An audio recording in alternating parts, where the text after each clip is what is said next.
Shalom saudara. Pada hari ini saya benar-benar, ini lagu-lagu ini kalau dengar setan kabur saudara. Semua lagunya tentang perlengkapan senjata Allah, tentang bagaimana kita mengalahkan iblis, kuasa firman, kekuatannya, perisainya, ya kan? Maka saudara jangan heran kalau pada hari ini kita semua pakai seragam laskar Kristus, ya. Coba klik. Ya, pada hari ini saya akan menyampaikan firman Tuhan dengan berjudul Be Strong and Stand Firm, ya. Kenapa saya khotbahkan ini? Sangat penting sekali saudara. Di hari-hari yang jahat ini, ya, di akhir zaman ini, iblis memakai banyak cara, memakai banyak orang untuk menghancurkan kita. Tapi kita nggak pernah merasakan. Akhirnya banyak anak-anak Tuhan karena masalah ekonomi, masalah pekerjaan, masalah keluarga, masalah apa, dihancurkan oleh iblis, kita nggak tahu. Dan akhirnya semua hancur karena kita nggak punya, nggak kuat lagi dan nggak stand firm di dalam Tuhan. Ya, kita lihat gambarnya di situ, saudara. Ini gambarnya tema-tema kebahasa subjudulnya, saudara. Jadi ini adalah Yesus, si singa Yehuda, dia mati dan bangkit. Setelah bangkit, ya, kita diberi kuasa, ya, perlengkapan senjata Allah. Saudara, ketika kita ada saat kita percaya kepada Yesus, menerima Yesus sebagai Tuhan dan Juru Selamat, pada saat itu pula kita sudah berada di dalam peperangan. Amin saudara. Peperangan apa? Melawan pengeludi udara, kuasa di udara. Kita nggak sadar bahwa hidup kita hancur karena iblis, rumah tangga hancur, cerai karena iblis, usaha kita hancur karena iblis. Iblis memakai banyak cara, teman kita, saudara kita, relasi kita, untuk menghancurkan hidup kita. Tapi kita nggak merasa. Contohnya gini, sebenarnya apa yang tidak kelihatan itu menentukan yang kelihatan, ya. Maka ketika kita masuk ke dalam peperangan roh melawan iblis, Tuhan memberikan perlengkapan senjata Allah, ya. Ini ada contohnya semua. Supaya apa? Kita bisa menang, mengatasi badai kita, menghadapi setan-setan, ya. Akan bisa terbang di atas jawali, ya. Terbang di atas badai, dan akhirnya kita menang pada akhirnya, dan kita mendapatkan mahkota kehidupan. Itu intinya saudara. Jadi kita hari ini belajar, kita harus tahu, sadar bahwa di dunia ini kita hidup di dua alam. Bukan alam air dan darat, bukan, pura air, bukan, ya. Tapi artinya apa? Bahwa kita hidup di dua alam. Alam nyata yang saya lihat saudara, satu alam nyata. Tapi ada alam yang tidak kelihatan, alam roh, ya. Dan itu sangat menentukan hidup kita ini. Kok ada hubungannya apa Pak? Ada hubungannya. Ada hubungannya. Kita lihat waktu bangsa Israel melawan bangsa Amalek. Ingat dipimpin Yosua. Apa yang dilakukan Musa? Dia naik ke gunung sama Harun dan Hur. Ketika Musa angkat tongkatnya, bangsa Israel kuat melawan Amalek. Tapi ketika turun tongkat Musa, bangsa Amalek lemah dan kalah. Jadi menang atau kalah bangsa Israel melawan Amalek ditentukan oleh tongkat Musa. Apa hubungannya? Musa nggak berperang. Musa hanya pakai tongkat aja. Karena itu lambang kehadiran Tuhan. Amin saudara. Itu sangat menentukan perang Yosua. Kalau Musa capek, ditinggal, udah capek deh. Ngapain dengan tugas seharian? Bangsa Israel mati semua, kalah. Ada contoh yang lain. Ketika Nabi Elisa di kota Dotan dikepung oleh Raja Aram, mau ditangkap, dikepung oleh prajurit bangsa Aram, di sekeliling kota, keliling oleh prajurit dengan berkuda. Tahu-tahu Gehazi, Tuanku, ada apa? Tuanku, kita celaka. Kenapa? Kota kita dikepung oleh prajurit berkuda dengan pedang semua. Kaget tuh. Oh, tenang aja Gehazi, tenang. Yang ada pada kita, yang di pihak kita jauh lebih besar dari musuh kita yang ngepung kita. Mana Tuanku? Mana? Mana tidak ada. Gehazi melihat alam nyata dengan mata jasmani. Mana Tuanku? Mana nggak ada prajurit yang membela kita? Tuhan buka mata Gehazi. Dibuka, waduh, tentara, ini misalnya kota, itu tentara musuh, belakangnya tentara dari surga. Jadi saudara, akhirnya mereka buta, semua dibutakan, kalah. Jadi kalau kita menang di alam roh, kita akan menang di dalam hidup ini.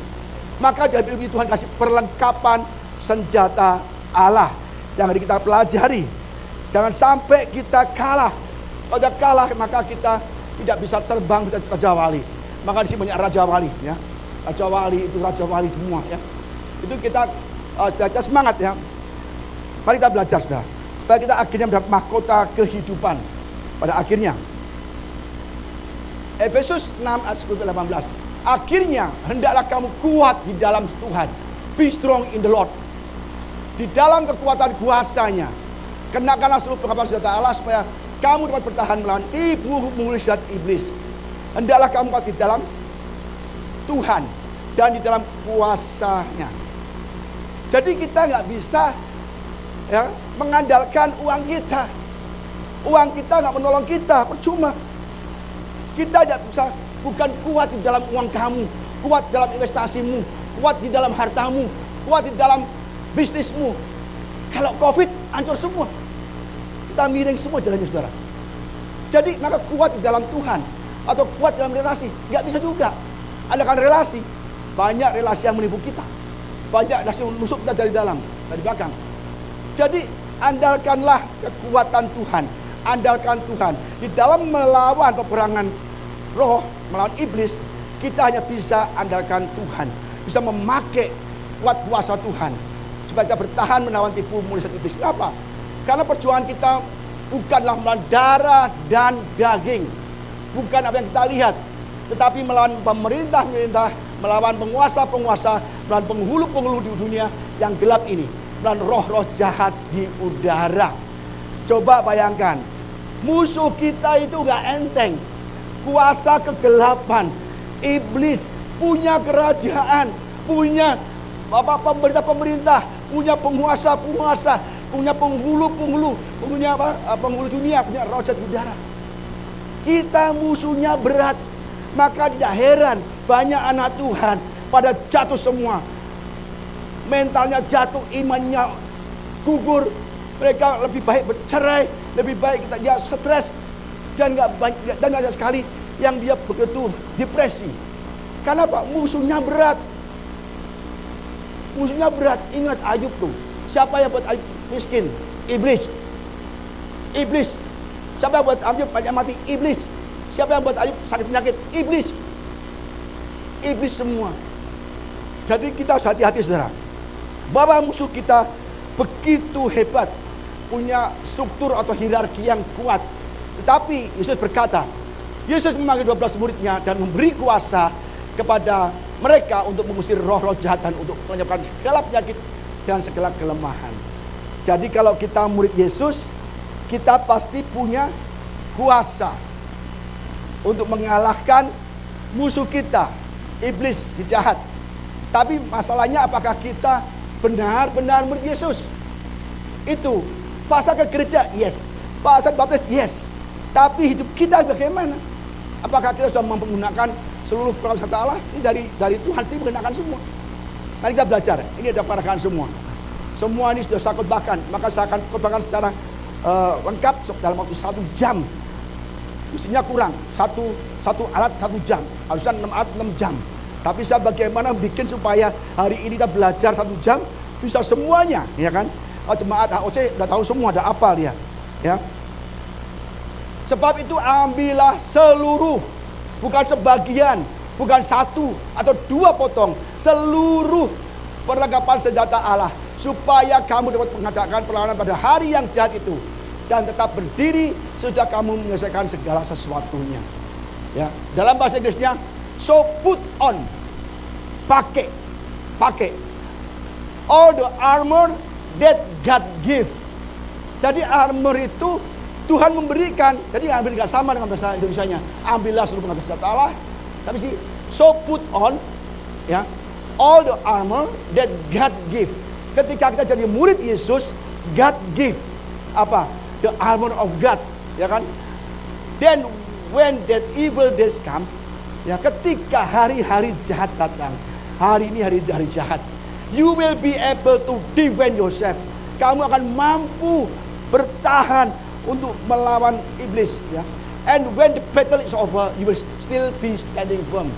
Ketika ada perang selesai, kita masih berdiri teguh, nggak lemes, nggak kalah, nggak meraung-raung, tapi tetap berdiri setelah perang selesai.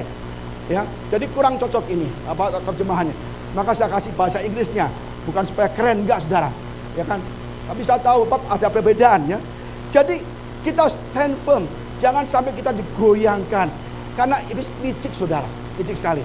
Ya, bahkan Hawa pun juga karena tipu muslihatnya jatuh dalam dosa. Ya, maka itu kita ambil seluruh perlengkapan senjata Allah. Ya, apa itu? Semuanya ada 6. Kita belajar satu-satu. Kalau 1 kali 10 menit ya bisa 60 menit. Belum lainnya biasa 1,5 jam saudara. Ya kan? Kalau 1,5 jam semua. Kalau kita nggak suka ibadah, nah itu artinya kita belum pakai senjata Allah. Gampang tumbang, gampang tepar, gampang lemes. Ya kan? Jadi berdiri tegap, berikat pinggangkan kebenaran, dan berbaju sirah keadilan. Apa itu? The belt of the truth, atau ikat pinggang kebenaran. Kita belajar ya. Yohanes 14 ayat 6. Kata Yesus padanya, akulah jalan dan kebenaran dan hidup. Tidak ada seorang pun yang datang kepada Bapa kalau tidak melalui aku. Yesus adalah kebenaran. Bahkan Yohanes 16 ayat Tuhan katakan demikian. Jikalau penghibur yang akan aku utus dari Bapa yang datang, yaitu roh kebenaran, yang keluar dari Bapa, itu ia akan bersaksi tentang aku. Jadi Yesus, Roh Kudus adalah kebenaran. Kalau kita memakai ikat pinggang, Paulus kenapa memakai analogi prajurit ini? Karena Paulus di Roma dikawal oleh prajurit Romawi yang menggunakan perangkat senjata lengkap. Oh, kalau perang di Roma itu Romawi, pakai helm, pakai topong, pakai pedang, pakai tameng, pakai baju sirah. Betul, setiap hari melihat pasukan Romawi, melihat perlengkapan senjata, perang itu biar aman, pakai jubah pujian, ya kan? Jadi semuanya lengkap. Akhirnya dia pakai analogi ini melawan roh jahat. Ya, Yohanes 8 ayat 1 ayat 2. Maka katanya kepada orang-orang Yahudi yang percaya kepadanya, jikalau kamu tetap dalam firman-Ku, kamu benar-benar adalah murid-Ku. Ya, kalau kita tetap tinggal dalam firman-Nya, itu murid Yesus. Sekarang apakah kita murid Yesus? Apakah kita dalam firman-Nya? Ke gereja tidak menjamin, orang Kristen tidak menjamin. Kalau kita tinggal dalam firman-Nya, itu kita adalah murid Yesus. Dan kamu akan mengetahui kebenaran. Kalau murid Yesus tahu kebenaran. Kalau nggak murid Yesus nggak tahu kebenaran. Maka banyak orang Kristen nggak tahu kebenaran, mudah disesatkan. Ya, jadi saudara, kebenaran itu akan memerdekakan kamu. Jadi Yesus dengan kuasa yang memerdekakan kita, maka kita tahu kebenaran, dan itu memberikan kita. Karena musuh benar adalah orang yang palsu, iblis sendiri, nabi yang palsu. Saudara-saudaraku yang kekasih, janganlah percaya akan setiap roh. Ya, tetapi ujilah roh-roh itu, apakah mereka berasal dari Allah. Sebab banyak nabi-nabi palsu yang telah muncul dan pergi ke seluruh dunia. Banyak nabi-nabi palsu, banyak pendeta palsu. Khotbahnya selalu kemakmuran. Kamu pasti bisa, kamu pasti sembuh, kamu dipulihkan. Kita bertahan dalam iman, bersabar, ada waktunya Tuhan. Dasarnya apa? Kalau kita nggak di dalam Tuhan, tidak dalam kebenaran, tidak pulih-pulih. Banyak orang nyesel, Pak, saya doa kok nggak dikabulkan, kok saya bangkrut nggak dipulih-pulihkan, kalau sembuh sakit nggak disembuh-sembuhkan. Kata Pak Pendeta, kita bertahan, kita percaya, yakin. Yakinnya di mana? Jadi kita harus benar-benar memakai ikat pinggang kebenaran. Yang pertama, yaitu kita mengenakan Yesus, mengenakan Roh Kudus. Itu yang untuk pakai pedang, pakai apa, semua terikat semua. Dan kita kalau pakai ikat pinggang, kita pasti akan apa? Confident. Enggak nanti di lapangan dia melorot ke kanan, mungkin. Sekarang di sini laki-laki pakai ikat pinggang enggak? Pakai kan? Siapa yang pakai ikat pinggang? Kan banyak yang pakai kan? Oh, itu enggak pakai, tadi dia pakai kolor kali ya. Yang kedua, baju sirah keadilan. Ya, ini baju sirah. Orang Romawi kalau berperang pakai baju sirah bersih lempeng-lempeng, itu belakang dan depan. Ya, untuk supaya kalau dipanah dia nggak kena, kalau di pedang dia mental kena itunya, saudara. Untuk apa? Melindungi bagian depan dan bagian belakang, melindungi dada, melindungi hati, melindungi perut kita, melindungi punggung kita. Kenapa punggung, Pak? Ada musuh dari belakang musuh kita. Ya kan? Pak, teman saya, Pak, musuh dari belakang. Lah, ada kan gitu kan? Maka pakai senjata, pakai perisai, keadilan. Apa itu artinya? Mika 6 ayat 8. Hai manusia, telah diberitahukan kepadamu apa yang baik dan apakah yang dituntut Tuhan daripadamu selain berlaku adil. Tuhan ingin kita berlaku adil, ya. Mencintai kesetiaan, hidup dengan rendah hati di Tuhan Allah. Adil. Banyak orang tua yang gak adil. Mantunya kaya, dia sakit, langsung datang mantu kaya, langsung semangat, cucunya cium-cium. Yang datang mantu miskin, pura-pura pakai koyo, sakit-sakit, kerokan semua. Ya kan?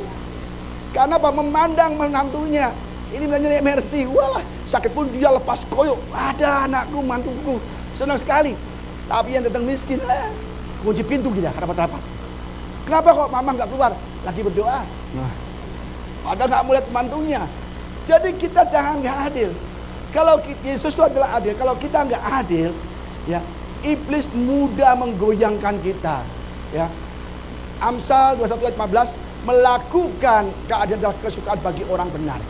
Orang benar selalu adil. Ya, tapi menakutkan bagi orang-orang, bagi berbuat jahat. Orang yang berbuat jahat itu takut adil. Coba kalau orang koruptor, dia nggak bisa adil, takut dia. Jadi orang benar pasti dia adil. Orang yang adil pasti benar. Maka kalau orang benar, dia suka keadilan. Yang nggak suka keadilan, ya, yang pilih-pilih, yang pokoknya memandang mata, ya, yang tidak seperti Daud, ya kan, bapaknya nggak adil tuh. Daudnya disuruh kemana? Ke padang mengembalakan 2 ekor domba, kakaknya dipanggil semua, gagah kan. Nah, tapi Daudnya enggak. Tapi kan sampai bilang, mana satu lagi di ladang, panggil dia, kan? Jadi bapaknya nggak adil juga. Biasa anak yang terbelakang, anak yang lemah atau siapapun nggak dianggap dia sebelah mata. Tapi itu seringkali dipakai Tuhan. Amin, saudara. Ya, Kejadian 6 ayat 5 sampai 6.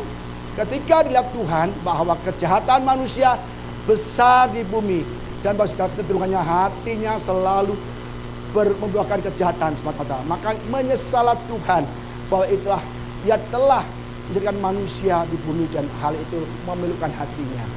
Hati kita harus pakai baju sirah keadilan, yaitu Yesus sendiri. Dan saudara, ya, maka pada waktu zaman Nuh, Tuhan tahu hati manusia cenderung selalu berbuat kejahatan. Maka Tuhan menyesal menjadikan manusia. Kalau kita jahat, kalau kita nggak adil, kalau kita orangnya nggak beres, Tuhan menyesal ciptakan kita dan kita akan dimusnahkan, masuk ke neraka, saudara. Maka Amsal 4 ayat 23 menyatakan, jagalah hatimu dengan segala kewaspadaan, karena disitulah terpancar kehidupan, ya, saudara. Jadi kita harus jaga hati kita dengan kewaspadaan, dengan firman Tuhan.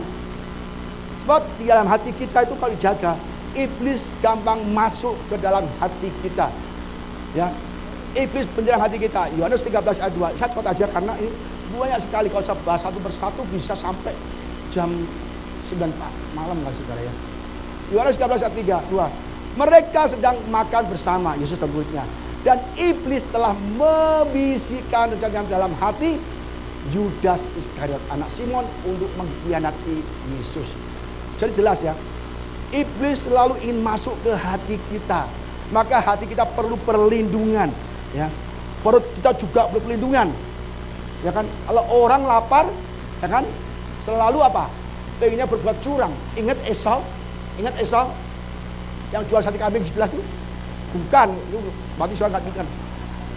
Esau, ya, Esau yang kata Yakub, ya. Jadi saudara, karena Esau lapar, ya kan, dia bilang, Yakub kasih aku dong makanan, bubur yang kasih anak-anak tuh, jual dulu kesulunganmu. Oke, nggak masalah, juga boleh mati. Gara-gara perut, Esau meremehkan hak kesulungan. Hak kesulungan sangat penting pada zaman dulu. Kalau semua berkat ke hak anak sulung, tentu dijual. Karena lapar orang berbuat jahat. Maka perut hati kita harus diproteksi. Hati kita gampang diserang iblis. Kisah para Rasul 5:3.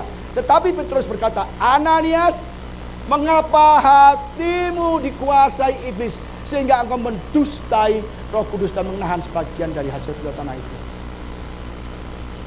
Ini mendustai Roh Kudus. Jadi Ananias juga hatinya dikuasai oleh iblis. Kalau hati kita dikuasai oleh iblis, apapun yang kita lakukan selalu merugikan orang lain, mencuri, korupsi, itu hati kita dikuasai iblis. Saya percaya orang di sini nggak ada dikuasai iblis, jujur semua, nemu uang dibalikin, ya kan? Masuk kantong. Enggak, saudara ya. Jadi saya percaya. Jadi kalau orang yang suka korupsi, suka cinta uang, bahkan pelayanan pun untuk mencari uang semata-mata, ya pasti kalau kita boleh dapat uang berkat, ya kan? Pasti boleh karena kita sebagai pekerja di ladang Tuhan boleh. Tapi jangan kita terus seenak sendiri, ya. Cari uang terus, bahkan kita mengalahkan iman kita. Kalau dipanggil di sini, ya kan? Misalnya dapat setiau, tahu-tahu hari sama dipanggil kisah besar satiau, pilih mana? Hah? Aja. Kita aja dulu pemusik biar cepet kabur kok. Maaf Pak, saya sakit Pak. Tahu-tahu dengan dia kerja gede. Padahal udah jadwal di sini. Hanya beda cepet. Setiau. Kalau minggu ada Kang Dao. Ini ada prospek mau beli produk kamu. Maunya ketemu minggu jam 10. Ini benar-benar kalau kamu datang, untungnya capjau. Mau ke gereja atau capjau? Yang saya jawab loh. Ayo, mau mana? Ya. Nggak saya jawab kan? Nggak berani jawab. Pasti semuanya lah. Capjau. Gereja bisa sore. Gereja bisa besok. Itu hati kita dikuasai iblis. Ya kan? Gak usah capjo lah. Satyo minggu closing. Atau kamu ke gereja. Ya kan? Di mana? Kalau begini gak jawab semua, itu ketahuan tuh. Ayo Tuhan, ampunilah mereka Tuhan. Mereka gak tahu bangga perbuat. Hal-hal kecil Tuhan uji. Kalau kita lolos, Tuhan beri hal yang besar. Amin. Tadi gak jawab, amin. Tapi saya senang, saudara ketawa berarti masih hidup. Haleluya. Ini hati saudara nih. Hati saudara. Ya. Dulu sebelum kita bertobat, hati kita dikuasai oleh iblis. Semua ketamakan, cinta uang, perjinan, perselingkuhan, dan iri hati, dengki, dendam, semua ada di sini semua. Karena iblis menguasai. Ketika Yesus masuk, saudara mulai baca firman, dengar firman, itu iblis sudah panas di hati saudara. Udah panas, sudah gelisah. Dia gak tahan di dalam hati saudara. Karena ada firman telah kita buka mulai. Kita mulai ke gereja, mulai percaya Yesus. Itu firman masuk. Maka saudara, ini si babi juga gak tahan dia. Aku gak tahan di sini mau keluar. Akhirnya kita baca firman, masuk Yesus dalam hidup kita, Roh Kudus menguasai hidup kita, semua kabur. Keluar. Tapi kemana? Dia gak jauh-jauh. Keluarnya di sekeliling kita. Karena sadarlah dan berjaga-jagalah lawanmu si iblis. Berjalan keliling sama seperti singa yang mengaum-ngaum dan mencari orang yang dapat ditelannya. Jadi kita jangan dipikir aman. Pak, saya cinta Tuhan. Pak, saya baca firman. Pak, saya rajin ibadah. Oke. Tapi kita melakukan firman Tuhan juga. Yes. Tapi itu menanti. Dia menanti. Kalau ada celah masuk, kita bohong dikit, iblis masuk.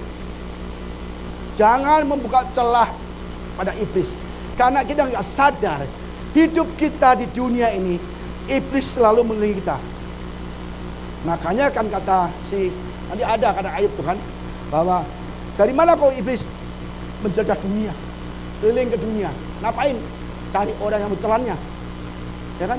Jadi kita hati-hati ketika kita ada Roh Kudus, baca firman setiap hari, ada Roh Kudus, ada Yesus, maka semua kejahatan kita pergi. Mengapa banyak orang Kristen jahat? Mengapa banyak orang Kristen selingkuh? Mengapa banyak Kristen hidupnya nggak karuan? Berjudi, mencari keuntungan, menipu orang, karena tidak ada firman di dalamnya. Hidup orang Kristen yang begitu masih gelap, masih dikuasai uang, masih dikuasai hidup dosa, masih dikuasai oleh ambisi, iri hati, ketamakan, masih di sini walaupun kita Kristen. Hati-hati, ya. Kedua, setelah kita Inggrisnya pergi, kita mulai tutup Bible, nggak mau baca Bible, ya kan? Akhirnya Roh Kudus kayak nyamuk terbang. Begitu mau tutup Bible, ini roh jahat sudah siap-siap masuk lagi. Akhirnya kita nggak baca Bible, ya kan? Semua masuk. Hati-hati saudara ya. Jadi berdirilah tegap, berikat pinggang kebenaran dan berbaju sirah keadilan. Amin saudara. Ya. Jadi itu yang kedua, yang ketiga, kasut kerelaan memberitakan Injil damai. Ya. Jadi kalau kita perang, ya begini, ya pakai baju, pakai apalagi tadi ikat pinggang. Tapi bagaimana kalau dia nggak pakai kasut? Kan gampang dikasih ranjau, dikasih beling, dikasih besi, dikasih ranjau apa? Kan nggak bisa lincah, nggak bisa gerak, nggak bisa apa. Jadi kita pakai kasut.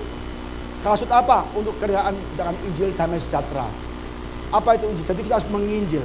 Orang Kristen yang terima keselamatan dari Tuhan, kita harus selalu menginjil. Ya. Matius 27:8, pergilah dan beritakanlah kerajaan surga sudah dekat. Sembuhkan orang sakit. Kalau kita bicarakan Injil, diberi kuasa untuk apa? Mesembuhkan orang sakit, bangkitkan orang mati, cairkan orang kusta, usilah setan. Ya. Kamu telah memberikan dengan cuma-cuma, itu berikanlah pula dengan cuma-cuma. Ya. Jadi keharusan, kewajiban orang Kristen yang telah diselamatkan harus menginjil. Ya. Menginjil gimana Pak? Saya kan nggak bisa khotbah kayak Pak Budi, saya kan. Main musik, saya nggak bisa main musik Pak. Gitar nggak bisa Pak. Saxophone nggak bisa Pak. Ya kamu jadi itu dong, pelajaran. Saya malu Pak.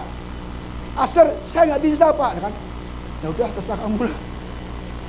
Itu namanya bukan nggak bisa, nggak mau. Ya. Atau mungkin seorang pengusaha di sini, banyak pengusaha Bible Gospel.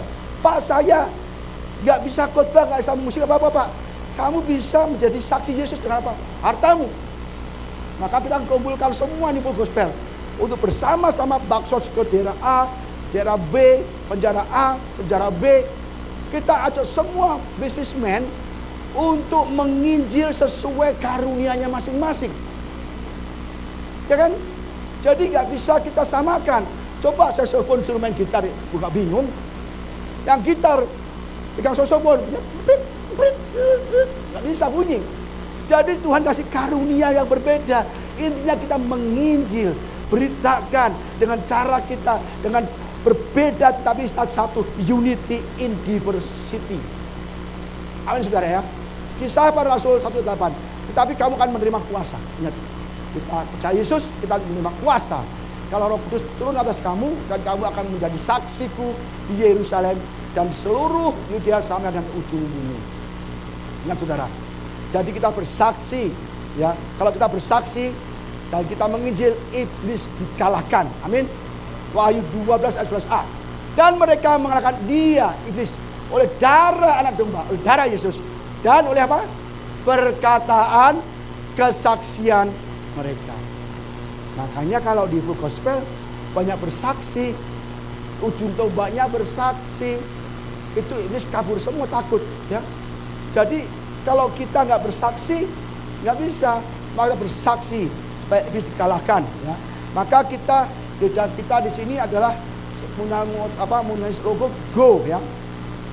Tuhan Yesus mencari orang yang mau pergi menginjil. Yesaya 6:8. Lalu Aku mendengar suara Tuhan. Yesaya mendengar suara Tuhan. Berkata, siapakah yang akan kuutus? Dan siapakah yang mau pergi untuk aku? Maka sahut Yesaya, sahutku, ini aku, utuslah Tuhan. Go, pergilah. Ya kan? Here I am, send me. Go. Here I am, send me. Go, go, go. Ya. Inilah Tuhan utuslah aku. Ya. Jadi kita harus jadi terima Yesus sebagai Tuhan Yesus selamat. Yesus mati untuk kita. Kita harus menginjil. Ya. Tuhan mencari anak-anak Tuhan yang mau menginjil. Banyak anak Tuhan malas, nggak mau menginjil. Udahlah, pokoknya aku selamat. Nggak bisa Tuhan. Nah, Tuhan akan minta pertanggungjawaban. Matius 28 ayat 20. Karena itu pergilah, jadikanlah semua bangsa muridku. Dan baptislah mereka dalam nama Bapa dan Anak dan Roh Kudus. Dan ajarlah mereka melakukan segala sesuatu yang telah kuperintahkan padamu. Dan ketahuilah, aku menyertai kamu senantiasa sampai pada akhir zaman. Jelas. Kalau kita menginjil, kita bersaksi, kita paksos kemana-mana, Tuhan janji akan menyertai kita senantiasa sampai akhir zaman. Ini akhir zaman. Jangan sampai iman kita digugukan iblis. Jangan menginjil, jangan taksos, jangan sayang uang, jangan sayang untuk kita. Ini untuk anak kamu, untuk uang sekolah, untuk ini, untuk itu. Itu suara iblis. Ya, suara iblis. Kalau kita benar-benar gak mau menginjil, maka Tuhan gak setia kita. Dan kita lebih percaya iblis, maka kita tidak sampai ke langit yang baru, bumi yang baru. Artinya kita tidak sampai ke surga. 1 Korintus 9 ayat 16-17. Karena jika aku memberikan Injil, ya, kalau jika aku memberikan Injil, aku tidak mempunyai alasan untuk bermegahkan diri, sebab itu adalah keharusan bagiku. Paulus menginjil kemana-mana. Dia dulu kaya, tinggalkan semua. Dia terhormat, tinggalkan semua. Untuk menginjil, dia lagi dera, dicambuk berapa kali, terdampar, kelaparan, kehausan. Wah, disiksa orang, dikejar-kejar, mau dibunuh. Itu Paulus. Dia mengorbankan segala sesuatu untuk menginjil. Jangan kebalik, kita menginjil untuk dapat sesuatu.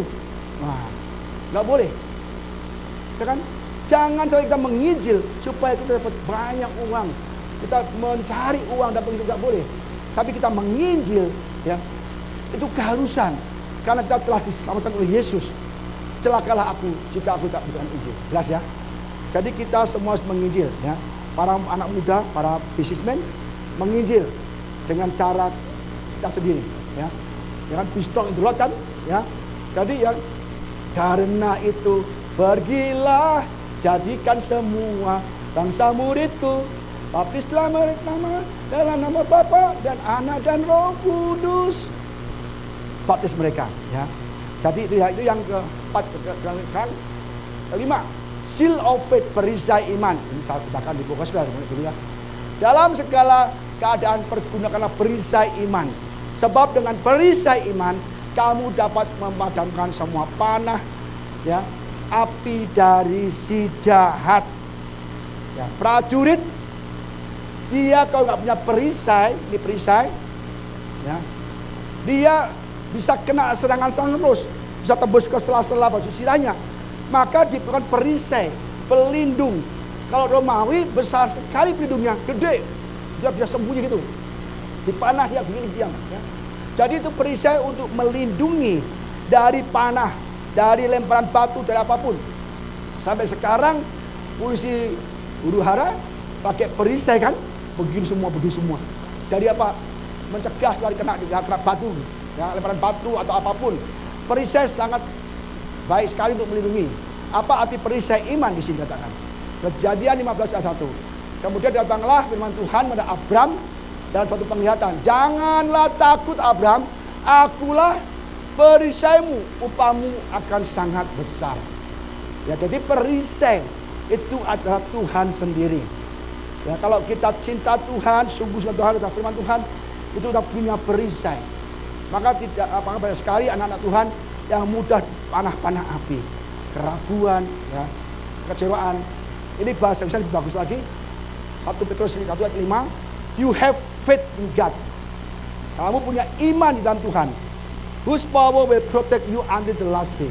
Di mana kuasanya akan melindungimu sampai akhir zaman, sampai kesudahan dunia. Supaya kita bisa nangkis semua serangan iblis, kecewaan, dengki, kepahitan, tangkis semua. Supaya dan ya, will protect you until the last day. Then He will save you just He has always planned it to do. Dan Dia akan menyelamatkan kamu seperti Dia selalu ingin menyelamatkan kamu. Yang direncanakan. Tuhan selalu merencanakan keselamatan kita. Tapi kita tidak mau menghargai Tuhan. Kita tebus darahnya, disiksa, diterang, ya, diludahi, dipukul, mahkota duri dipaku tangan kiri dan kanan kaki, lambung tusuk semua, dan mati untuk kita. Tapi kita kalau ibadah sering ngantuk, ibadah sering males, ibadah sering main HP, ibadah sering ngobrol, ibadah asal-asalan, ibadah ada motivasinya. Padahal Yesus begitu baik mengasihi kita. Kalau kita nggak benar-benar menghargai Tuhan, tidak melakukan firman Tuhan, tidak mengasihi Tuhan, tidak punya iman pada Tuhan, kita nggak sampai ke langit yang baru, bumi baru. Dan kita semua akan endingnya di neraka semua. Dan Yesus mau datang segera. Hati-hati, Yesus mau datang segera. Ibrani 11 ayat 6. Tetapi tanpa iman tidak mungkin orang berkenan dengan Allah. Kalau kita nggak punya iman, Pak, saya punya iman, Pak, percaya Yesus, tapi hidup kita gimana? Nggak ada buahnya. Kita diselamatkan melalui iman, betul. Tapi endingnya kita dihakimi menurut perbuatan. Jadi kalau kita nggak baik perbuatannya, kita masuk neraka. Bahkan saya punya iman, Pak. Di dalam Kristus nggak ada hukuman. Apa di dalam Kristus? Di dalam Kristus adalah kita melakukan firman Tuhan, menjauhi iri hati, dengki, hal-hal duniawi, hal-hal kedagingan. Itu benar-benar dalam Kristus. Banyak orang penggal, di dalam Kristus tidak lagi penghukuman. Titik. Padahal di dalam Kristus adalah kita tidak melakukan perbuatan daging, tapi menurut roh. Ya, jelas sekali. Jadi iman tanpa iman tidak mungkin orang berkenan kepada Allah. Jadi iman yang hidup, iman yang kita lakukan, firman yang kita lakukan itu berkenan dari Tuhan. Ya, jadi jangan salah, Pak, saya pasti masuk surga. Saya dibaptis, Pak. Enggak menjamin. Saudara percaya Yesus, sudah dibaptis, itu baru awal. Hati saudara putih. Tapi seterusnya dengan apa saudara isi hidup saudara? Dengan dosa lagi, merah lagi, atau dengan firman, tambah putih. Itu yang menentukan. Dibaptis, yes, itu awal. Yesus mengampuni semua dosa kita yang lalu, yang kita perbuat, itu betul. Tapi bagaimana kelanjutannya? Ketika dibaptis, pendeta lupa angkat, mati, masuk surga saudara. Ya kan? Dibaptis, bertobat, dibaptis, pendetanya kelamaan. Itu saking keselnya, lu jahat banget, lu ngeselin gua, di gereja dan lu onar terus. Kelamaan dia mati dia. Masuk surga. Tapi pendeta masuk penjara, saudara ya. Ya kan? Ingat saudara ya. Jadi kita dihakimi menurut apa? Perbuatan yang baik di firman Tuhan. Ya. Maka kita harus mengasihi Tuhan dengan segenap hati kita, mengasihi sesama kita. Maka saudara kita akan ajak berbuat baik nanti ya. Nah, amin ya. Siap semua itu. Ya kan? Dan bagaimana kita punya iman? Iman yang timbul dari pendengaran, dan pendengaran akan firman Kristus. Jadi kalau saudara tidak pernah baca firman Tuhan setiap hari, saya pastikan saudara belum memakai perisai iman. Maka hidup saudara mudah jatuh. Nanti kalau rumah tangga mudah digoda oleh orang lain, dan akhirnya nanti bisa bercerai karena nggak punya perisai iman. Ketahuan kalau orang hidupnya hancur berantakan, ya, itu karena dia tidak ada firman. Tiap hari nggak pernah baca firman. Kalau baca YouTube, kalau lihat YouTube, WA, tangan sampai melempung juga dia nggak berhenti-henti. Baterai habis dia lupa gini terus. Padahal udah habis, lupa cas, ya kan? Tapi kalau baca firman, setengah menit sudah rasanya itu kok kayak 1 jam ya. Ibadah, ya, 2 jam, ya, udah pantatnya panas. Ada nggak gereja 1 jam ya? Kalau bisa 1/2 jam deh. Pokoknya absen ke gereja, nyanyi 1 lagu, dengar renungan sebentar, pulang. Itu saudara nggak punya prinsip iman. Orang sekarang kalau ibadah maunya instan, 1 jam, 1/2 jam, 1,5 jam. Di sini ibadah 2,5 jam. Saya kalau khotbah minimal 1 jam. Ibu Ida kalau khotbah gembala 1,5 jam khotbahnya. Khotbahnya doang 1,5 jam. Makanya jemaatnya pada panas semua pantatnya. Ya kan? Maka nanti saya kasih ember basuhan air, taruh di kursi aja, biar adem panasnya. Iya saudara, zaman sekarang orang Kristen juga suka ibadah, nggak suka ibadah. Bahasa online baru 1/2 menit udah matiin, ya kan? Nggak ada orang lihat khotbah 2 jam online, nggak ada, nggak ada. Saya katakan, coba yang lihat khotbah 2 jam, acung, angkat tangan. Nggak ada 2 jam khotbah. Kalau di sini sudah nggak bisa gerak loh. Pulang kalau dikunci gembok tuh gerbang, mau kemana saudara? Nggak bisa. Karena saya ingin memuridkan, kalau kita kembali di sini bukan khotbah, tapi mengajar firman Tuhan. Makanya nggak banyak yang ikut. 5.000 orang makan roti Yesus, dia tergoncang imannya, kabur semua. Tanya muridnya, kenapa kan nggak kabur? Enggak Tuhan. Itu baru murid. Yang lain roti, kasih makan banyak, aku roti hidup, semua dia goncang imannya. Pada kabur semua, nggak tahan. Yesus tanya muridnya, kamu nggak kabur sekalian? Enggak Tuhan. Itu murid, ya murid. Jadi kalau 1.000 orang di sini, kan? Yang tinggal 10, dengar Tuhan itu murid. Yang lain kabur, nggak tahu ya. Ketika kunci aja gerbangnya. Yakobus 4:7. Karena itu tunduklah pada Allah dan lawanlah iblis, maka ia akan lari padamu. Tunduk pada Allah, baru lari iblisnya. Kalau dia nggak tunduk pada Allah, nggak percaya Tuhan, nggak punya firman, iblis ketawa. Jalan nama Yesus, pergi kok. Pergi kok. Ya. Ingat anak Imam Skewa. Ada berapa orang saya lupa kan? Dia ngusir setan, ketawa tuh, ngekek-ngekek. Nah, Yesus aku tahu. Kalau saya kenal, kamu siapa? Mau diserang balik malahan. Maka jangan main-main kalau kita nggak punya iman, nggak hidup dalam Tuhan, nggak tunduk pada Allah, jangan usir setan. Kita diserang balik loh. Maka kita hancur, semua hancur. Maka Tuhan Paulus bilang, pakailah perisai iman. Perisai iman. Ulang baca kitab ya, Wasro. Ini beritanya ngancam-ngancam. Panah api si jahat menyerang Ayub. Ini Ayub 1:6-8. Pada suatu hari datanglah anak-anak Allah menghadap Tuhan. Dan di antaranya mereka datanglah sebuah iblis. Maka bertanya Tuhan kepada iblis, dari mana engkau iblis? Lalu jawab Tuhan, aku dari jalan-jalan, berjalan mengelilingi dan menjelajahi bumi. Iblis kerjaannya berjalan-jalan mengelilingi bumi, menjelajah bumi. Itu apa? Mencobai orang-orang yang lemah, yang imannya lembek. Tapi Tuhan, kamu lihat gak hambaku Ayub? Dia saleh, hebat, beribadah, begini-begini. Tuhan mengakui Ayub saleh 3 kali. Apa kata iblis? Terang aja Tuhan, kau beri pagar sekeliling dia. Coba cabut pagarnya, dia akan mengutuk engkau. Dengan silahkan, cuma sayangkan nyawanya. Iblis tidak bisa menyerang Ayub. Tapi kalau Tuhan yang cabut pagarnya, baru bisa serang. Jadi kita anak-anak Tuhan, yang percaya Tuhan, yang sungguh-sungguh ibadah, yang gak main-main lagi, kita diproteksi bisnis kita, keluarga kita, kesehatan kita.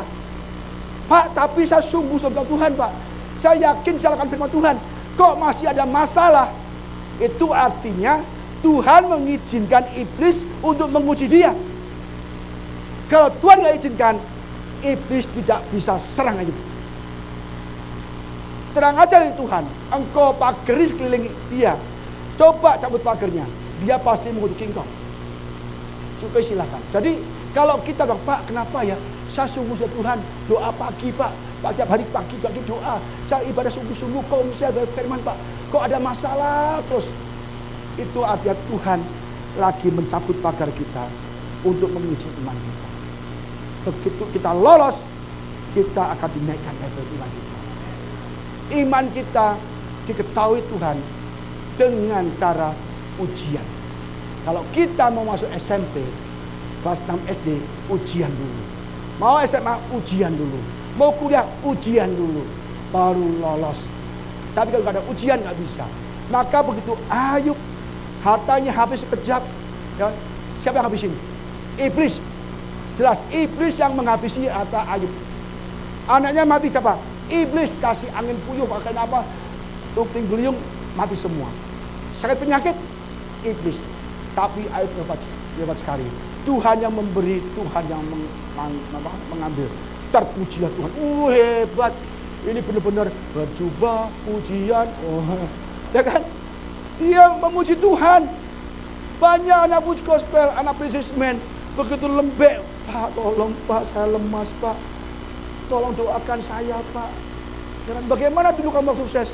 Ya nggak apa-ngapain, nggak serius. Jadi nggak bisa juga. Jadi ini istrinya gugur imannya.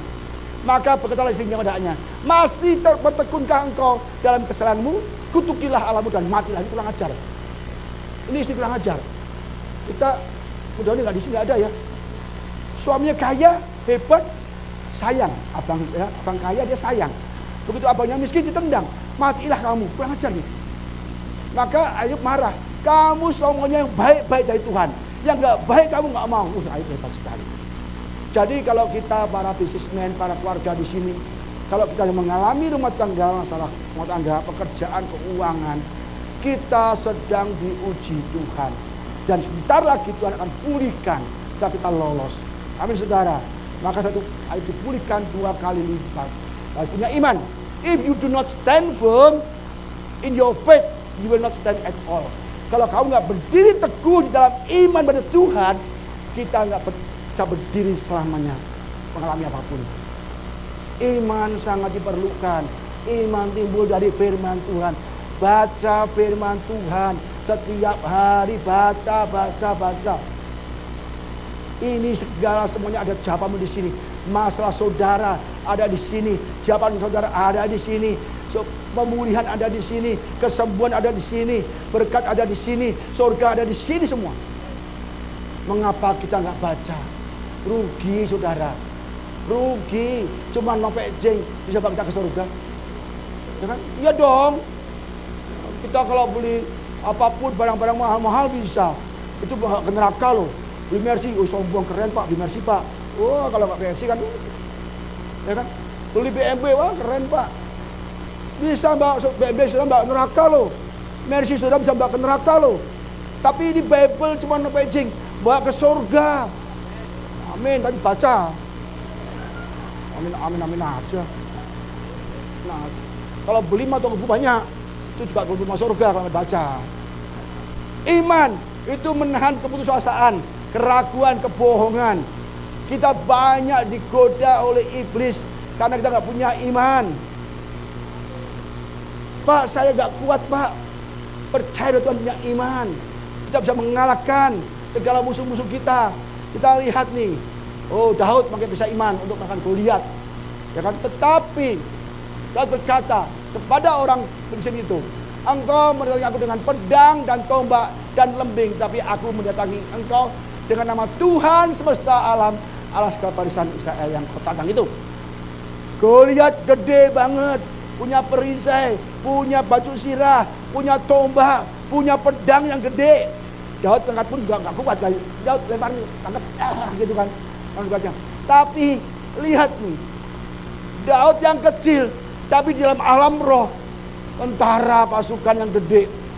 Kita percaya, kalau kita percaya pada Tuhan, di belakang kita tentara yang besar. Ingat kalau dia William, ingat dia melihat tentara Tuhan, mereka pakai pedang, ya kan? Dibukalah mata keledai itu.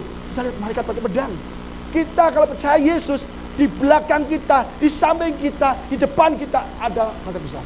Maka kota besar gini tumbang. Karena berisai iman, ya.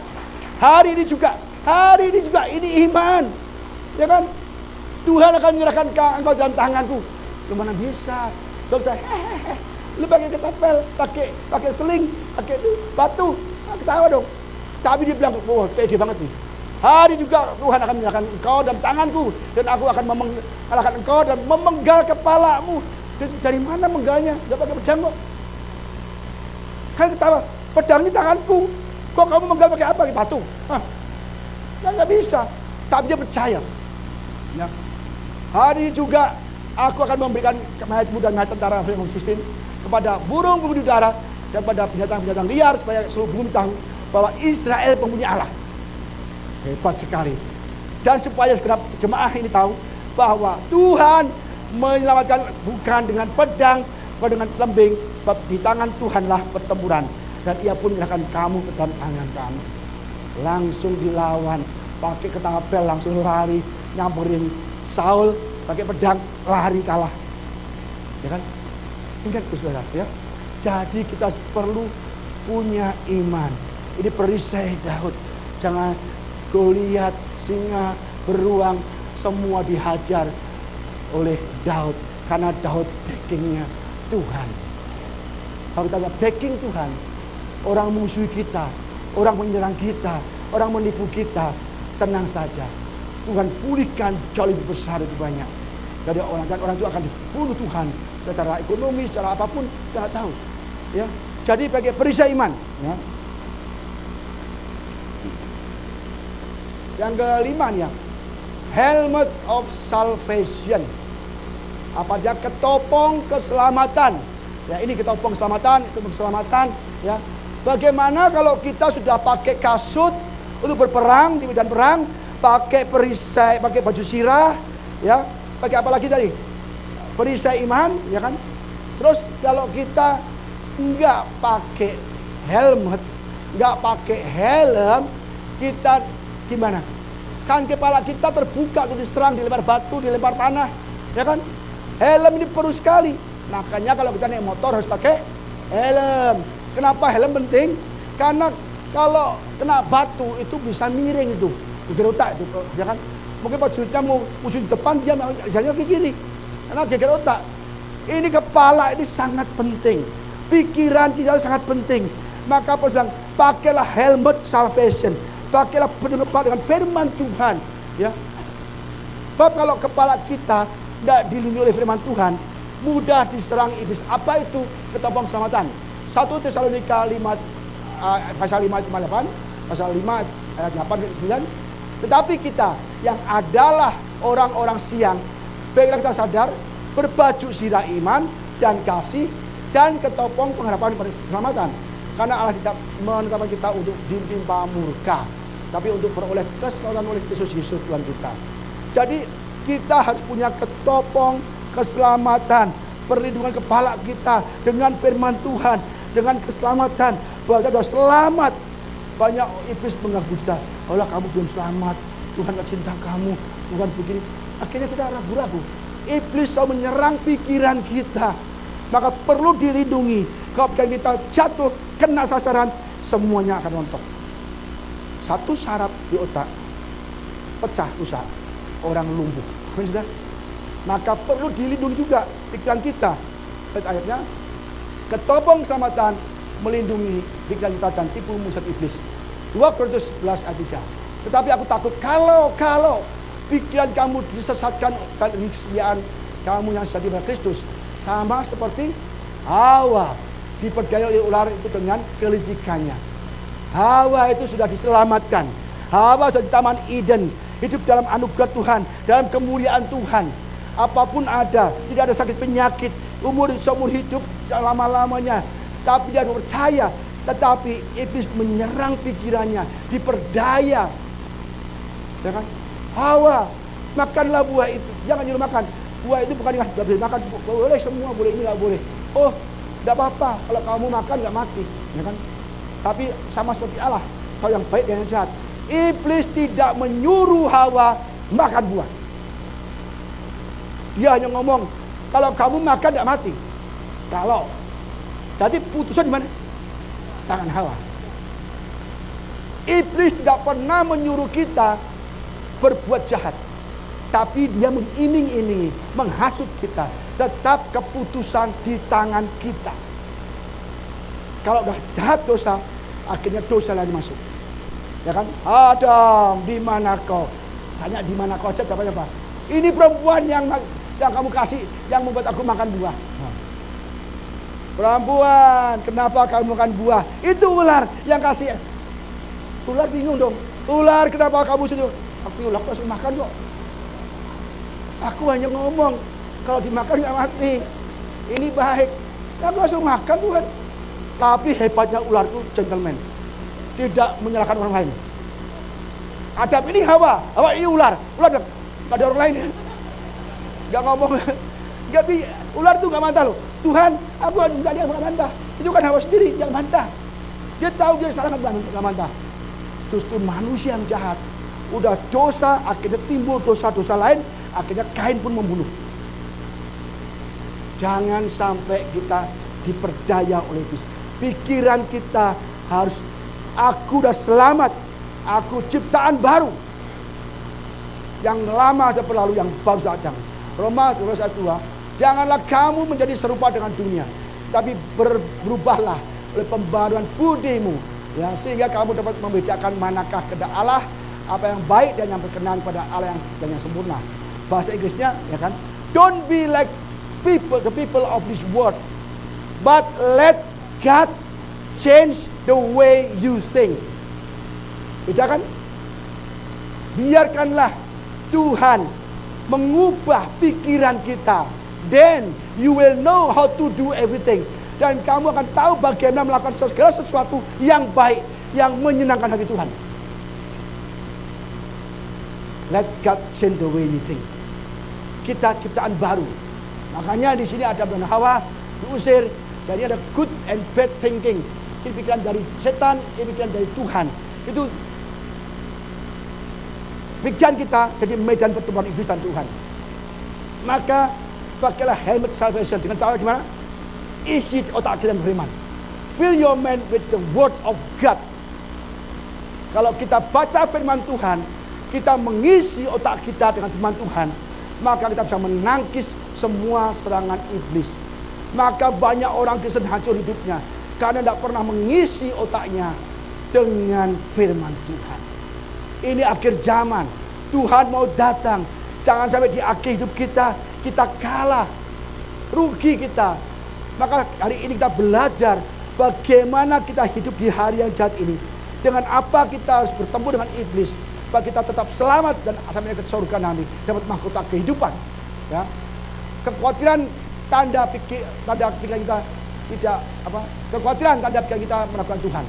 Kalau kita khawatir, takut, cemas, tanda kita meragukan Tuhan. Lukas 12 ayat 21. Jadi janganlah kamu mempersoalkan apa yang kamu makan atau apa yang kamu minum, dan janganlah cemas hatimu. Semua dicari bangsa-bangsa di dunia yang tidak mengenal Allah, tetapi Bapakmu yang tahu bahwa kamu menanggung semua itu. Tapi carilah dulu kerajaan surga, kerajaannya, maka semuanya akan ditambahkan padamu.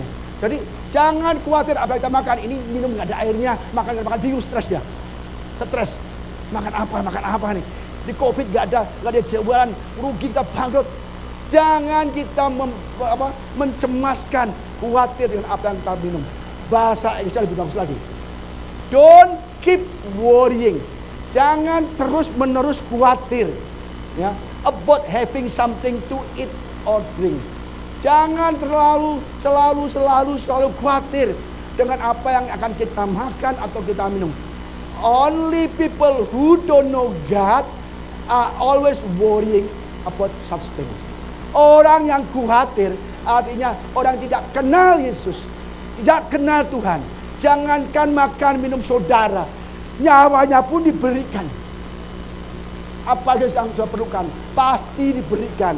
Tuhan mengasihi kita, Yesus mengasihi kita, Dia mati untuk kita, berkorban untuk kita, disiksa untuk kita. Apalagi kita butuhkan makan minum, kita sering khawatir. Jangan khawatir. Pak Budi mungkin nggak pernah kekurangan uang, sering. Kan? Pak Budi mungkin nggak khawatir banyak uangnya, Enggak ada uangnya. Mau tukar rekening sama aku. Ya kan? Sudah tukar rekening, kaget loh. Hah? Pak Budi begini rekeningnya. Aduh, kirain tuh miliaran. Ternyata ribuan doang. Ya kan? Mau tukar rekening, aku udah tukar rekening, pilih yang mana terserah, pilih aja. Saya pilih aja. Saya nggak ada khawatir. Saya nggak ada uang, nggak ada khawatir. Apapun yang kita hadapi, setiap hari ada masa pekerjaan, masa keuangan, tagihan apapun, saya nggak pernah khawatir karena Allahku akan memenuhi segala kebutuhan. Ada? Ya. Only people who don't know God are always worried about something. Your Father knows what you need. Bapakmu di surga tahu yang kamu butuhkan. Adam dan Hawa diciptakan hari terakhir karena semua disediakan dulu baru manusia diciptakan. Karena mengasihi Adam dan Hawa, mengasihi manusia, maka matahari ada dulu, laut ada dulu, ada hewan, ada tumbuhan, semua lengkap yang bukan manusia, baru ciptakan manusia. Because your Father know what you need. But put God work first. Beda kan? Saya suka. Kamu harus melakukan pekerjaan Tuhan dulu. Banyak orang gak mau pelayanan, banyak orang gak mau penginjilan, banyak orang gak mau baksos, banyak orang gak mau apa-apa. Salah. Kalau kamu gak mau melakukan pekerjaan Tuhan, Tuhan gak urusan kebutuhanmu. Aku udah mati untuk kamu, apa balasannya? Kamu kerja aja gak mau, gereja pun hitung-hitungan, persembahan aja hitung paling lama. Persembahan baru jalan, duitnya hitung, pikiran banyak. Ya orang sembahan nopek, cacing, itu dia pergumulan berat tuh. Mau cepet, bang gede, gomban sayang, noban gimana? Udah mikir, akhirnya udah lewat tuh persembahan. Ampun. Saudara, kadang-kadang kita sama orang agama lain ya, orang Chinese totok ya, kita kalah loh saudara. Orang Chinese totok kalau makan di restoran mewah itu kalau bayar rebutan saudara. Aku usah. Kalau anak-anak Tuhan udah makan kenyang, bayar saling melihat. Udah kencing di belakang. Itu aku juga bingung gimana kalkulasinya saudara. Itu gimana loh? Bener saya makan barang totok di kalau makan udah mewah lagi, mahal lagi, bayar rebutan. Weh aja, nggak usah, weh aja. Ya siapa kan? Orang Kristen, ya kan? Kalau makan banyak banget, kalau bayar saling melihat loh. Aku mengalah deh. Kita bilang kita harus mengalah. Silakan. Ayah. And this thing will be yours as well. Kalau kita melakukan pekerjaan Tuhan, pelayanan, menginjil, membagi berkat bagi orang miskin, menolong pekerjaan Tuhan, berkat pekerjaan Tuhan, ya kan? Kita pasti diberkati. Apapun diberikan. Ingat, Elia pergi ke janda di Sarfat. Aku sudah perintahkan dia kasih kau makan. Wah, besok jangan orang kaya nih. Kasih makan, istri kelaparan, ke Sarfat pasti Tuhan perintahkan istri orang kaya nih. Kalau orang miskin. Ibu kasih aku makan. Makan apa? Aku ini baru tepung segenggam aja nih. Ini kecil. Tapi apa kata janda itu? Aku kasih kau. Masa? Janda. Ini janda tua ya, janda kembang. Janda, kasih aku makan dulu. Enak aja kalau kita kan. Enak aja, ini aku belum makan. Anak belum makan, lu minta tuh. Enggak bisa. Enggak kan? Tapi dia masak dulu, Elia makan kenyang dulu, baru dia makan untuk anaknya. Waduh, terjadi mujizat. Kalau kita enggak, persembahan. Aku kaya dulu, aku diberkati dulu, bisa beli mobil dulu, beli rumah dulu, beli bayar utang dulu, semua baru saya akan persembahan ke gereja. Enggak terjadi mujizat. Gitu kan, kalau orang kita kadang gitu kan. Enggak ngomong jandanya, Elia, beri aku berkat dulu, mujizat dulu, baru aku kasih kau makan. Enggak. Dia beri makan Elia dulu, pekerjaan dulu. Put God's word first. Baru terjadi mujizat dan kelaparan. Kalau kita memberikan Tuhan, memberikan pekerjaan Tuhan, atau memberikan pada orang-orang miskin di saat kita kekurangan. Itu gede sekali mujizatnya. Benar, tanpa kita minta dengan tulus hati, Tuhan memberikannya. Ya, maka saya ajak anak-anak pengusaha ini harus mulai kita tiap bulan baksos, ya kan? Ayo harus, kalau enggak, waduh, Tuhan akan, kamu tak kasih jadi pengusaha, apa yang aku dapat dari kamu, ya kan? Jadi jangan sampai kita untuk diri sendiri, ya, harta kita buat apa? Coba. Orang bilang mati nggak bawa uang ya, nggak lihat ya. Oh, mati nggak bawa uang, kita punya aja nikmati, beli ini, beli itu, makan ini. Tapi salah tuh, uang tuh bisa bawa mati, ya kan? Apa pergunakan uang kita untuk pekerjaan Tuhan? Kita mati, harta kita banyak surga.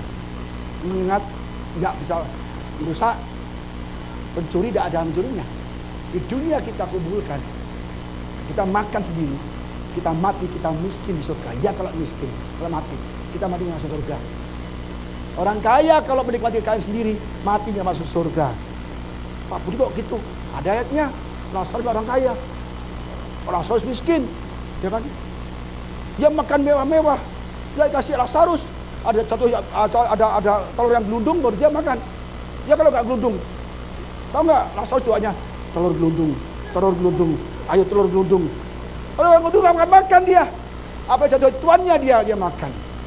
Begitu mati ya sudah, yang kaya masuk neraka, yang Lazarus masuk surga. Lebih baik kita kaya masuk surga, ya kan? Amin, amin. Aminnya arah ragu gitu. Amin, gitu loh. Ya, saya senang anak-anak muda ini. Saya yakin masih hidup ya. Yang terakhir nih kayaknya masih ada setengah jam lagi sudah. Enggak lah. Efesus 6 ayat 17. Maksudnya terakhir alatnya, ya kan? Sword of the Spirit, pedang roh. Ya, sekarang gini, tadi kita belajar 5 senjata Allah, ya, kasut, baju sirah, topong, sama bisa iman, semua untuk bertahan melawan iblis. Tapi kalau kita bertahan terus perang, tapi kita lemah, ada bolong, tembus mati kita, maka kita kasih pedang untuk menyerang. Ini satu-satunya alat untuk menyerang. Di sini artinya dagger, pedang kecil yang di sini, pedang kecil. Tapi pedang itu ada 2 pedang, pedang besar dan pedang kecil. Ya, tapi yang di sini ada pedang dagger kecil. Jadi kalau tamengnya dekat-dekatan gitu, lagi ini nggak bisa mau nusuk orangnya di sini, nggak bisa. Dia tameng, mau nusuk gimana? Bisa karena pakai pedang kecil, dagger ini. Musuh kita seringkali dari orang dekat. Menyerang kita, keluarga kita, orang tua kita, ya kan, saudara kita, besan kita, mertua kita, teman dekat kita, sahabat kita, dia menyerang kita. Terdekat kita justru berkhianat dengan kita. Maka di sini Paulus pakai dagger, pedang kecil. Ada musuh yang dekat, tusuk aja. Jadi nggak bisa nusuk, gimana orangnya di sini kok lolos terus kan? Gitu loh, ya. Pedang roh adalah firman Tuhan, jelas ya. Pedang roh adalah pedang adalah firman. Belajar bersama-sama dengan Allah, dan firman itu adalah Allah. Kita punya pedang roh, berarti kita punya Allah, punya Tuhan, kuasa kematian kebangkitannya. Ya, jelas ya, pedang roh. Karena musuh kita adalah spiritual warfare. Kita perang melawan roh jahat yang punya iman, bukan pedang. Ya.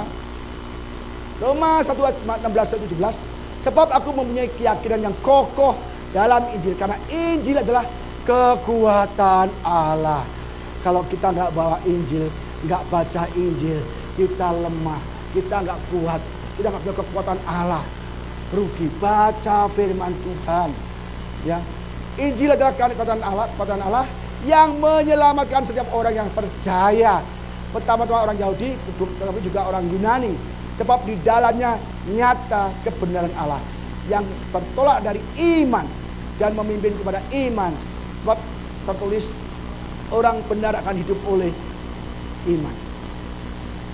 Ya, kalau kita nggak punya firman Tuhan, hidup kita pasti kalah. Karena kita nggak kekuatan Tuhan. Dan firman itu adalah pelita bagi kakiku, terang bagi jalan-jalanku. Kita nggak sesat, kita nggak akan disesatkan, hidup kita nggak dalam kegelapan. Kita punya firman di kaki kita yang menerangi jalan-jalan kita. Maka banyak orang disesatkan nggak tahu apa-apa, dia nggak punya firman. Maka anak-anak muda semua ada di sini, mulailah baca firman Tuhan. Kalau kita baca firman Tuhan, maka kita akan diselamatkan. Engkau akan diselamatkan. Ya, ini namanya pedang roh. Ya, ada lagi nggak ya? Oh, masih 5 lagi saudara. Ini dagu singkat saudara. Kalau nggak ada bisa banyak nih. Ini 3 pencobaan ini buat satu aja aku pegal nih, ya kan? Kalau gambarnya 3. Jadi aku nggak terangin bisa juga. Matius 4 ayat 1-11. Maka Yesus dibawa oleh roh ke padang gurun untuk dicobai iblis. Ketika Yesus sudah dibaptis, dia puasa dan dicobai iblis. Kalau kita dah dibaptis, percaya Yesus, pasti kita akan dicobai iblis. Melalui rumah tangga saudara, keluarga saudara, bisnis saudara, kesehatan saudara, semua akan dicobai. Bukti bahwa saudara benar-benar kuat dalam Tuhan. Jelas tuh. Ya, Yesus dibawa oleh roh ke padang gurun untuk dicobai, tidak untuk makan-makan saudara. Dan setelah berpuasa 40 hari 40 malam, akhirnya lapar Yesus 40 hari 40 malam. Bagaimana laparnya? Saudara di sini ada nggak yang pernah puasa 3 hari 3 malam? Ada. 1 hari 1 malam? 6 jam? 9 jam? 1 jam puasa? Ampun. Kita kalau di dalam Tuhan nggak berpuasa. Yesus saja berpuasa. 40 hari 40 malam. Kalau kita puasa, ya kan, pasti lapar kan, ya kan? Pasti apa pikirnya makan. Ya kan, dulu saya pernah berpuasa 3 hari 3 malam, sering berpuasa gitu. Puasa Ester namanya. 3 hari 3 malam, bukannya hari Jumat malam sampai Minggu pagi. Jumat ke Minggu enggak. 3 hari 3 malam, 3 kali 24 jam. Enggak makan, enggak minum. Kalau ada orang nafsir 3 hari itu artinya Jumat, Sabtu, Minggu. Walaupun Jumat malam, Sabtu pagi, Minggu pagi udah 3 hari. Padahal baru 1 jam, 1 hari setengah hari. Jadi kalau 3 hari 3 malam, 3 kali 24 jam. Saya pernah berpuasa sering begitu. Enggak makan, enggak minum. Itu perutnya, waduh saudara. Hari kedua sakit banget. Sakitnya tuh di sini kan. Ya puasa di sini, di sinilah. Yang puasa di sini sakit, puasa sakit di sini. Sakit bukan di tengkul, di sini saudara. Ya kan? Itu tanggung-tanggung tanya loh. Kayaknya tuh aku harus makan kan. Lah, hei perut, dalam nama Yesus. Bukan engkau yang menentukan kamu kapan kamu makan, tapi aku pemilik perut. Aku yang berhak menentukan kamu kapan kamu makan. Dan masuk kau pergi, sembuh. Kan? Tapi hari ketiga kurang 5,5 hari itu udah mau buka puasa. Itu pikirnya apa? Mau makan padang Simpang Raya, babi hong, aduh yong, aduh enak banget. Kita pikirnya makanan terus tuh nggak? Udah siap-siap nanti makan apa ya? Nanti pesan apa ya? Itu udah begitu kan? Ya kan, kalau kita puasa 1 hari aja cukup lah. Pikirnya makanan terus. Yesus tidak demikian, 4 hari. Dia pasti lapar kan? Iblis tahu, kamu butuh makan. Perut kamu diisi. Cobalah kalau engkau anak Allah. Silakanlah batu jadi roti. Kalau engkau anak Allah. Jelas-jelas Yesus anak Allah. Yesus pun tahu. Islam pun tahu. Oh engkau Allah, anak Allah yang maha tinggi. Ingat legion? Ingat setan-setan? Aku tahu engkau anak Allah yang maha tinggi. Tapi dia menguji Yesus dengan perutnya. Tapi ada tertulis manusia bukan dari roti. Itu bukan dari roti saja. Tapi dari setiap firman yang keluar dari mulut Allah. 3 kali Yesus di hubungan bait Allah. Kemegahan dunia. Ya kan? Kamu kasih kekayaan dunia ini. Kalau kamu menyembah aku. Ada tertulis. Ada tertulis. Ada tertulis. Yesus memakai pedang roh. Firman Allah. Ada tertulis. Ada tertulis. Maka kita kalau ada masalah, ucapkan firman Tuhan. Saya sering kekurangan uang, ya kan? Saya berkata, Allahku akan memenuhi segala keperluanku dengan kekayaan Tuhan Yesus. Kalau kita takut, kasih ketakutan, ya. Tuhan yang memberikan roh yang memakai ketakutan, tapi kasih kekuatan dan ketertiban. Jadi kita kuatkan firman terus, maka iblis kabur. Mazmur mengatakan, hai malaikat-malaikat pahlawanku, engkau melakukan apa yang firman diucapkan. Jadi kalau kita ucap firman, malaikat melakukannya. Kita di dalam roh, kita ngomong firman, malaikat memberikannya, melakukannya. Jadi kita hidup bukan di dua dan di alamnya saja, di dua alam. Jangan bikin malaikat pengangguran. Mau baca firman, ucapkan. Waduh. Jangan khawatir, jangan takut terus.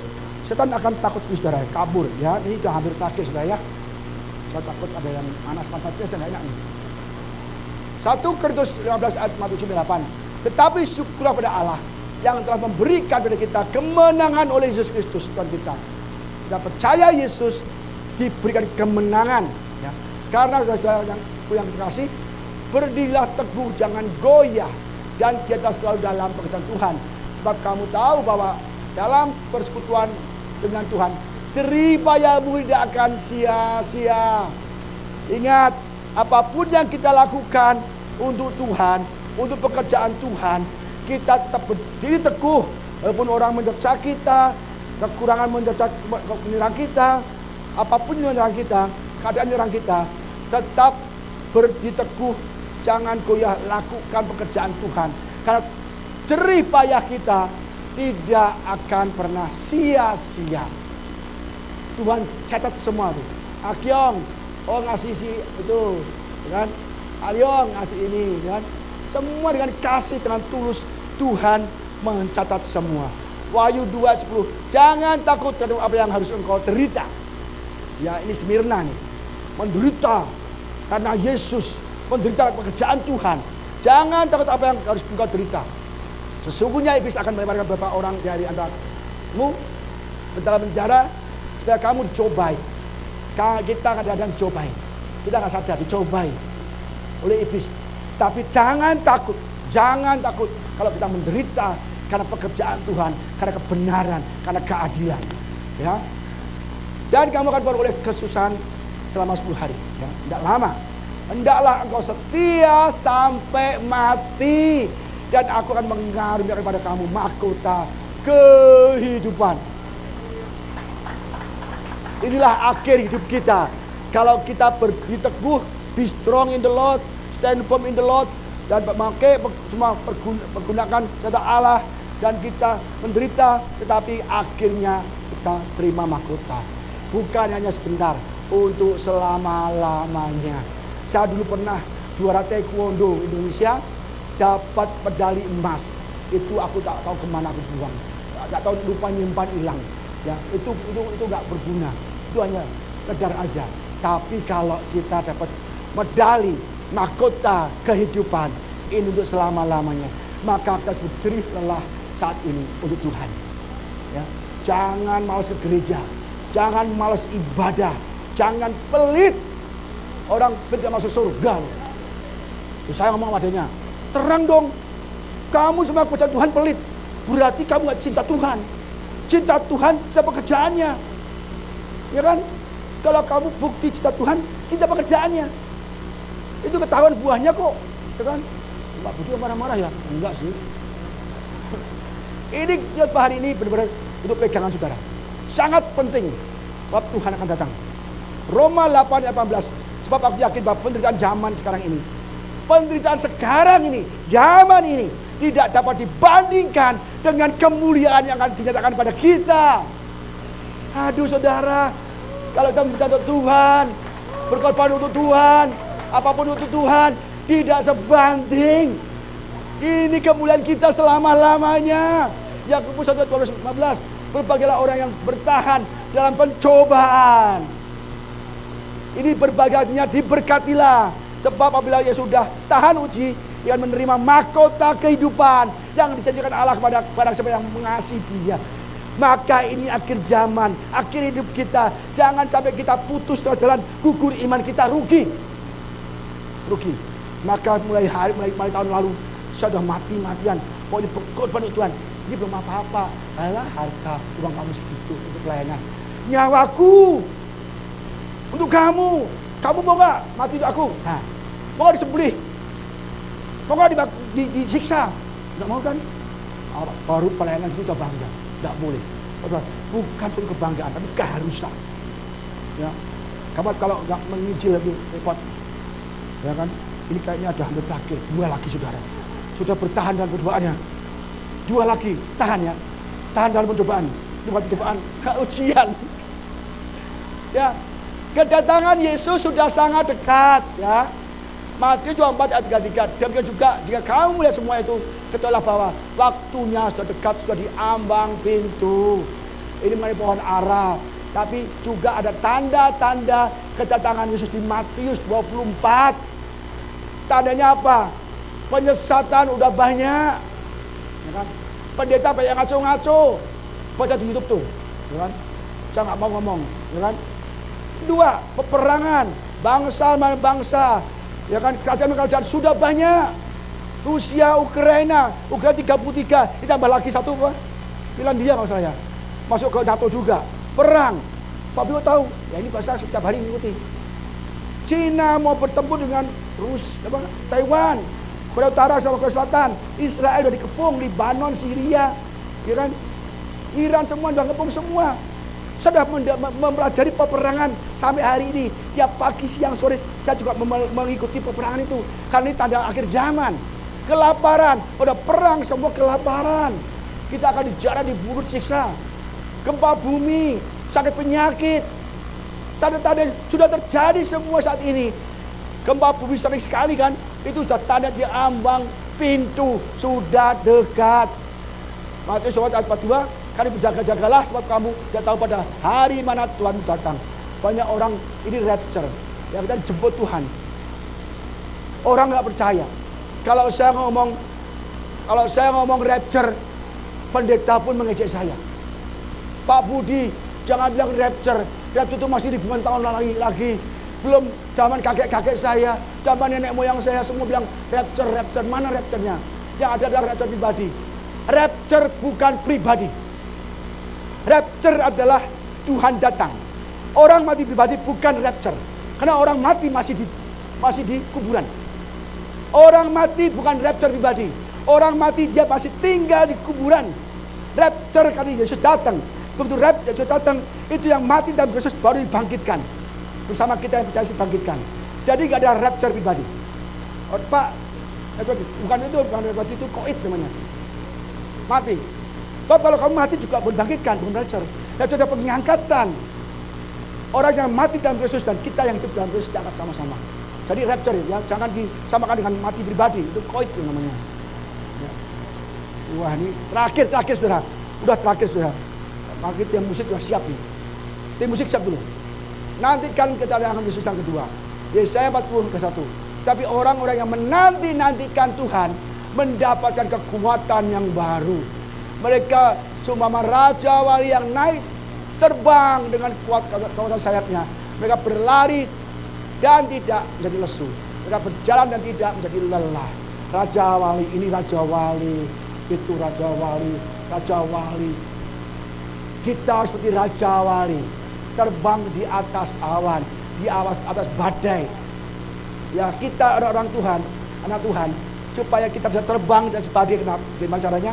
Memakai seluruh perlengkapan senjata Allah. Maka kita bisa terbang di atas badai hidup kita. Amin saudara? Amin. Mari kita berdiri semua. Haleluya.